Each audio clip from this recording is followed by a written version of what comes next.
Oui, nous continuons toujours notre réflexion sur le défi du leadership biblique. Nous avons vu une longue introduction sur le constat de la situation en Afrique. Nous avons étudié qu'est-ce que leader ou un guide. Nous avons aussi parlé des leçons du leadership biblique. J'ai simplement relevé la leçon de Moïse et de Jéthro, sachant qu'il y a d'autres caractères bibliques que vous allez trouver dans le manuel, Déborah, Daniel, Joseph et d'autres, pour tracer les grandes lignes. Maintenant, je passe à une conclusion de ce premier chapitre pour recentrer sur le leadership pastoral. Le pasteur comme leader. Ce qui a été dit déjà dans le manuel 2, que l'une des exigences du ministère pastoral est qu'il faut que le pasteur sache diriger sa maison, la plus petite cellule, une sorte de laboratoire où le test du pastorat, du leadership se fait. C'est une petite cellule et nous apprenons à diriger. Et d'ailleurs, avant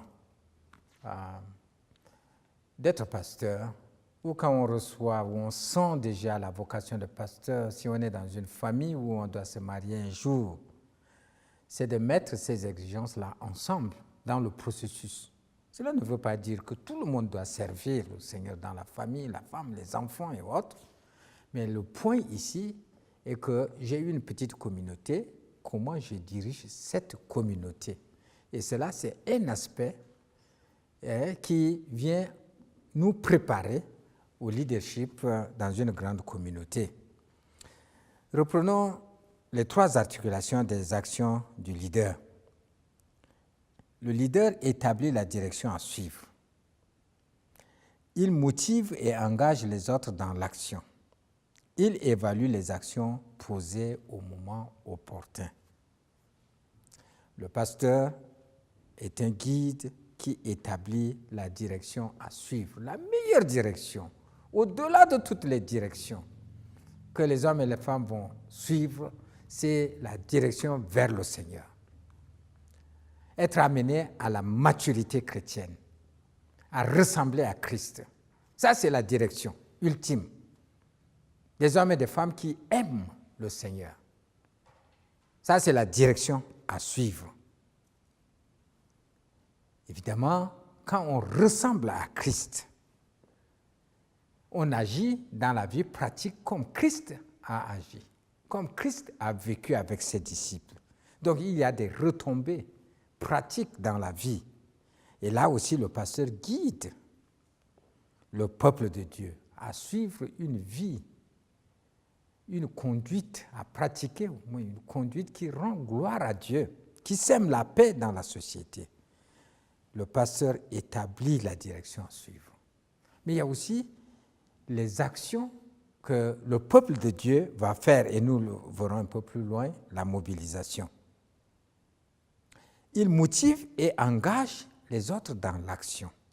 Il les motive en développant sa propre vie spirituelle, son attachement au Seigneur, en engageant les autres à faire de même, s'il sait lire sa Bible, s'il aime lire sa Bible, si ce pasteur aime, en lisant la Bible, en méditant, en priant, chercher à s'attacher à Dieu, et alors les autres vont suivre dans cette action. C'était triste d'apprendre d'un chrétien qui, dans une sorte de discussion assez vive avec le pasteur, et en parlant aux autres, disait, mais mon pasteur, quand moi je viens chez toi, je ne t'ai jamais vu même lire ta Bible. Je ne te trouve pas avec ta Bible. Évidemment, le pasteur ne va pas le faire tout le temps. Mais quand même, il y a quelque chose dans ce pasteur-là qui a frappé ce chrétien. Peut-être d'autres en parlent aussi.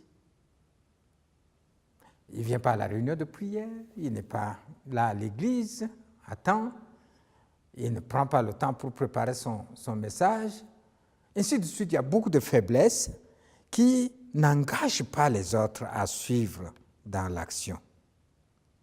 Paul motive les anciens d'Éphèse, ensuite les jeunes pasteurs, Timothée et Tite, à suivre dans l'action. C'est d'édifier le peuple de Dieu. Le pasteur évalue les actions posées au moment opportun. Paul renvoie Tite à Crète pour évaluer la situation et établir les dirigeants. Après leur départ, il y a eu beaucoup de troubles, des faux enseignants. Paul a évalué la situation et dit, Tite, je te laisse à Crète pour que tu règles les choses qui restent à régler. Paul laisse Timothée à Éphèse pour évaluer la situation et prendre des décisions et mettre de l'ordre, surtout dans l'enseignement de la doctrine. Évaluer. Bon, imaginez une action dans votre église locale. Comment vous avez établi cette action? Peut-être un projet de construction, peut-être un projet d'évangélisation ou un projet quelconque dans l'église. Comment vous avez réfléchi pour l'établir et montrer la direction à suivre? Ensuite, comment vous avez engagé les autres dans cette action? Quelles sont les manières, quelles sont les occasions, les opportunités que vous avez saisies pour engager le peuple de Dieu à suivre votre action? Et puis, quand l'action est posée, réalisée, il faut l'évaluer. Maintenant que nous venons d'examiner ces principes de leadership assez rapidement dans ces grandes lignes,